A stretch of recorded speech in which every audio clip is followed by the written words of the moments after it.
there, guys. Hey everyone, welcome back to another episode of What the Hey. This is us leaving Zion and heading over to Moab and Canyonlands, Utah. We had an amazing time with our friends in Zion, and while our friends continued on to other adventures, we decided to explore more into Utah.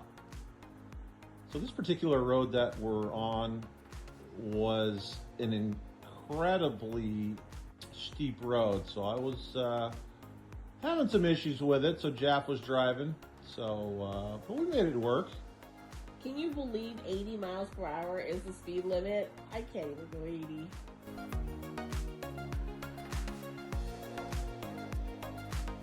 The views on this place were just incredible. So this is Shafer Road, top of Shafer. The most incredible views that we got here were driving on this road. It's definitely not for the faint at heart if you have some issues with heights. I recommend you don't look down, or maybe wait till you guys stop. Or if you're like me, you just look down. These were definitely very different views coming from Zion. Zion was kind of a small, controlled environment at the bottom looking up with amazing views. But here at Canyonlands, we were on top looking down, so you definitely get that height factor.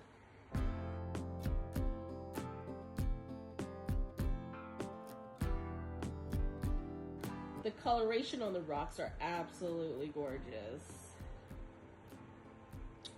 I'll be very honest with you, I did not find any more beautiful spots than this one on our trip, and it was magical. While we were on this road, we ran into several mountain bikers or dirt bikers with support vehicles. So there was a riding event happening, which was really cool to see. There was families, everyone was geared up on their bikes, moving along, which is absolutely awesome because we brought our Super73s. So once we get to camp, we unloaded those bikes and we definitely went for a ride as well. Everybody was definitely incredibly friendly as well. Everybody did well with the rules of the road, and it was great. There was a few vehicles that did signal to us with the rules as far as how many cars were behind them, so you kind of knew what you were passing. And obviously, right away is the person going up the hill, and then the person coming down kind of hung out and waited for the pass. So it was really nice to see there was a road courtesy happening. Wow.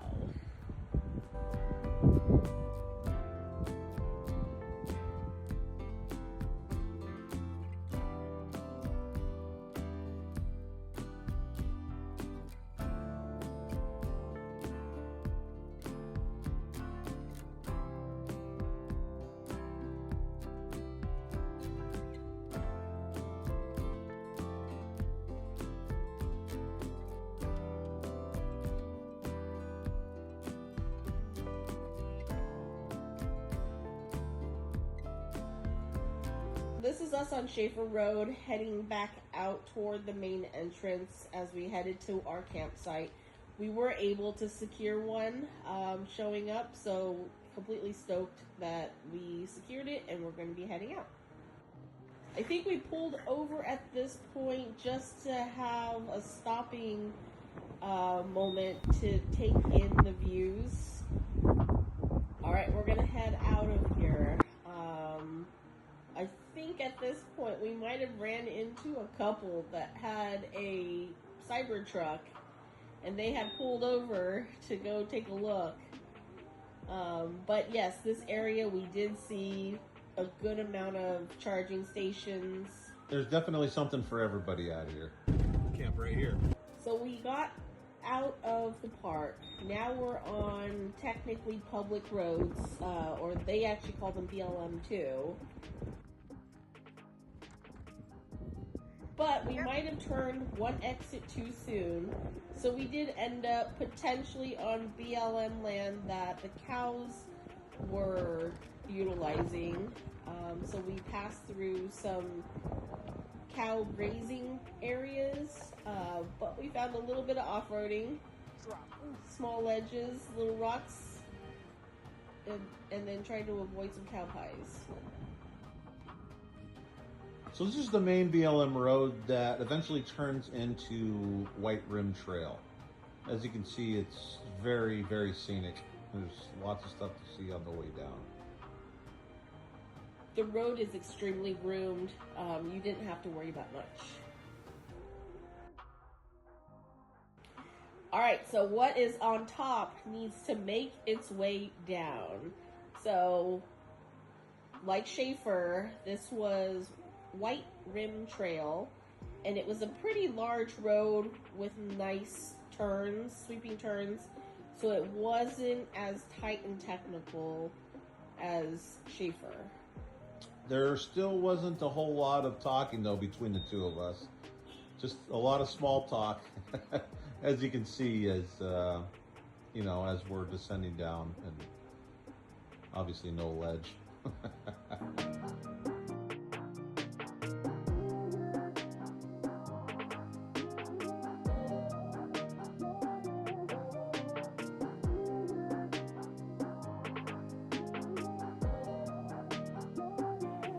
Find out once we got to the bottom that there was a boat ramp down below, so this road actually has people towing boats up and down.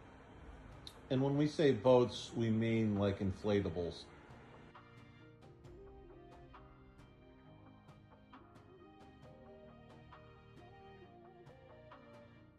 I don't think you could really call this a service road when it's groomed so well. But I will say, and I'm going to compliment Brandon on this one, he did absolutely amazing. I know there was a little nervousness, but no problem. Handled it without issue.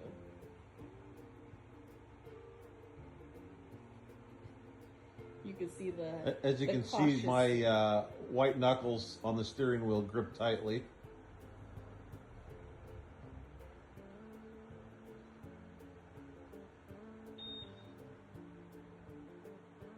This made us think of one of our early on trips where we went out to the cabins.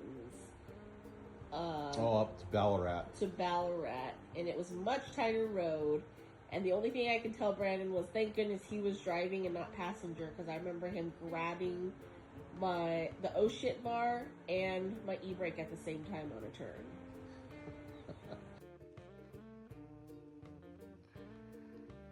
You're good. Hey, Robbie. Woo-hoo. Yeah, that was another trip where we might have said 5 words to each other on the way up. Look at that view.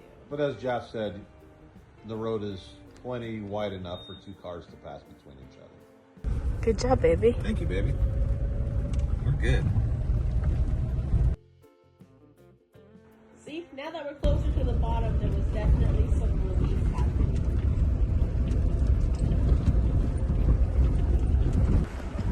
Oh, there's a boat ramp. Wow.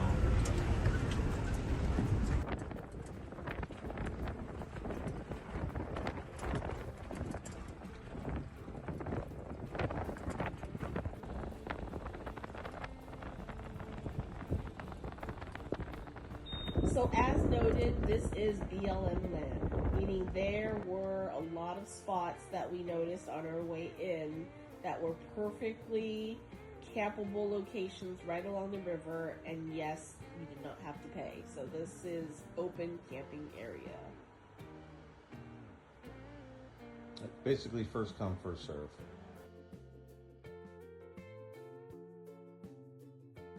So this view right here, there was one campsite that looks out toward the bend and up to the cliffs. That was perfect. So we are going to note this one for next time.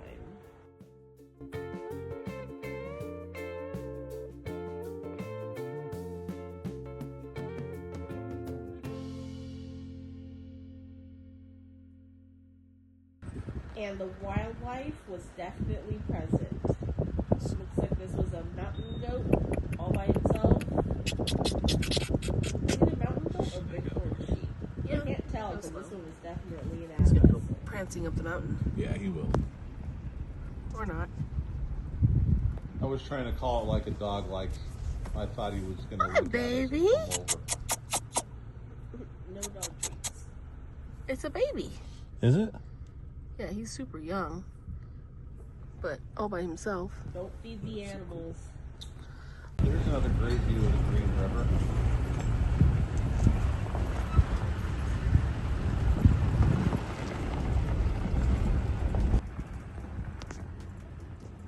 We're officially leaving BLM and entering back into an unofficial back entrance to Canyonlands National Park. Just for reference, the road in is this particular road here, where you have the mountainside to the driver going in and the passenger is along the riverside. But you are going to ride along a rock wall in the river once you enter, and it is narrow. So here's our first campsite. Got some charcuterie board going. And just taking in the views. So we decided to get the Super73s out and do a little riding around.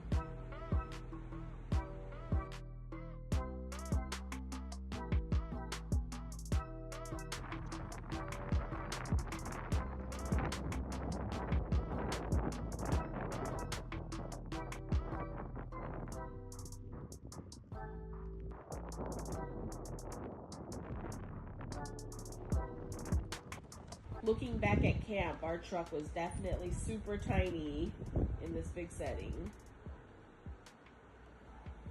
This is our wake up view.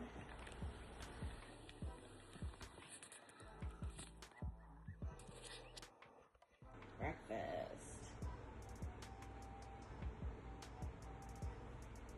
Looks like a scramble. It's all good. And it looks like we are being greeted with a small storm, potentially. Oh, here's a storm. You can't camp and not get some weather. That's very true. So this takes us back to ultimately the reason why we built the camper on the back of the Tacoma. When we get into certain places, sometimes you will run into weather. As gorgeous as this is, we still have a space to go into if it gets any worse than this. But luckily the rain was pretty light and mild, and it just... Yeah, I would say it stayed about 70, 75 degrees the whole time. But of course on our mind is we're camping next to a river and you've got rain. So the concern could have been, is the river going to come up in level and cause some challenges of getting out? But we decided we're going to stay another day, so we are just going to ride through the storm and wait for blue skies to come. Huh. It's kind of cool though. Let's see how they traverse that. There's a little bit of... Looks like it's shallow right there.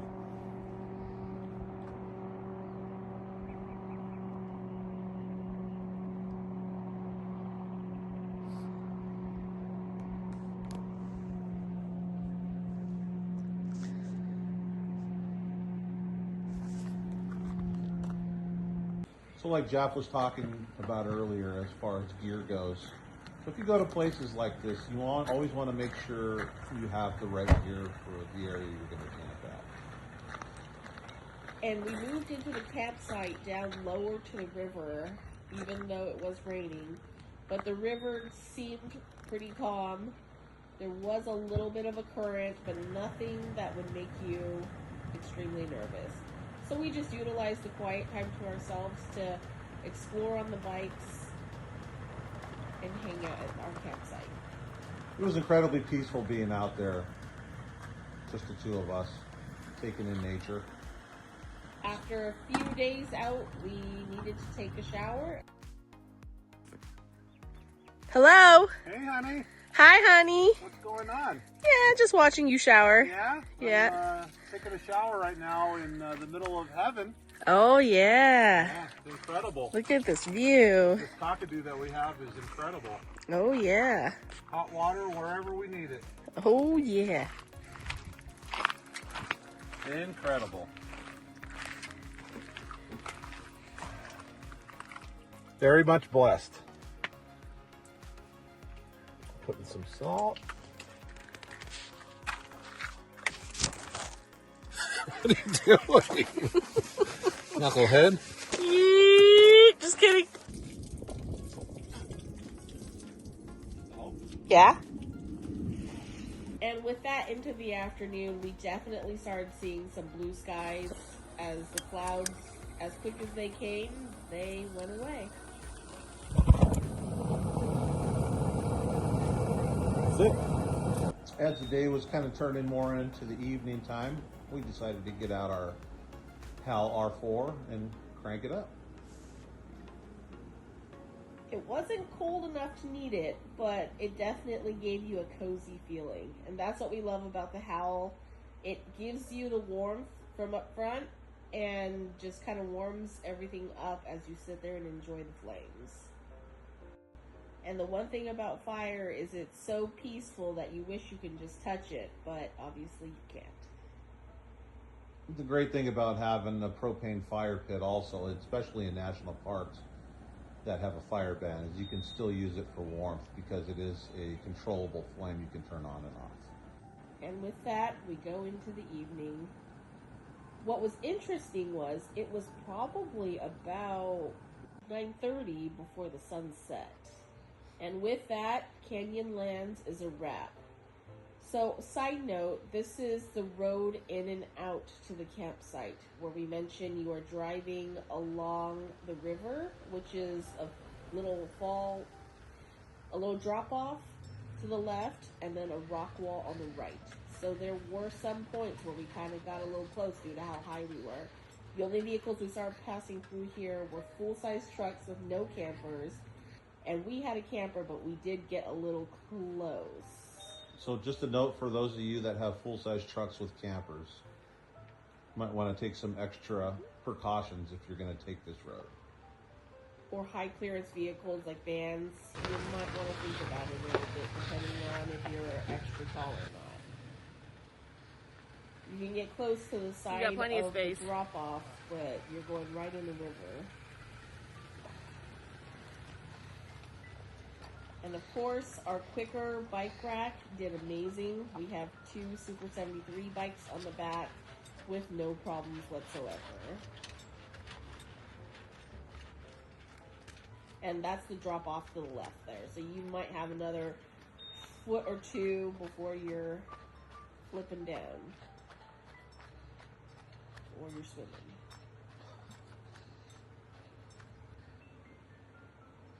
There is a few spots, as you can see here, that the road does get a little narrow, so keep that in mind.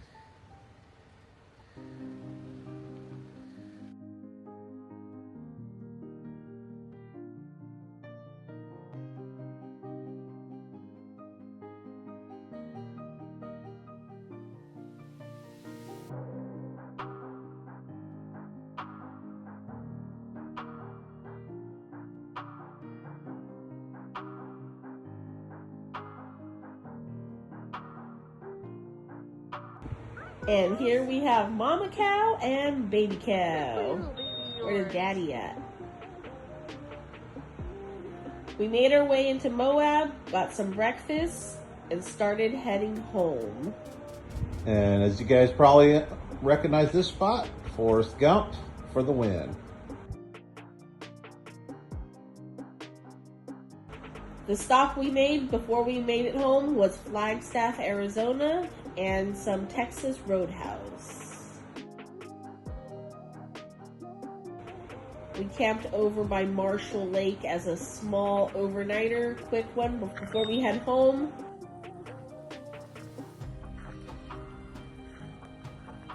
We definitely stopped in Williams and got ourselves a nice hearty breakfast. So we want to thank you guys so much for joining us on another adventure. If you like what you guys see, please like and comment and subscribe. We'll see you on the next one.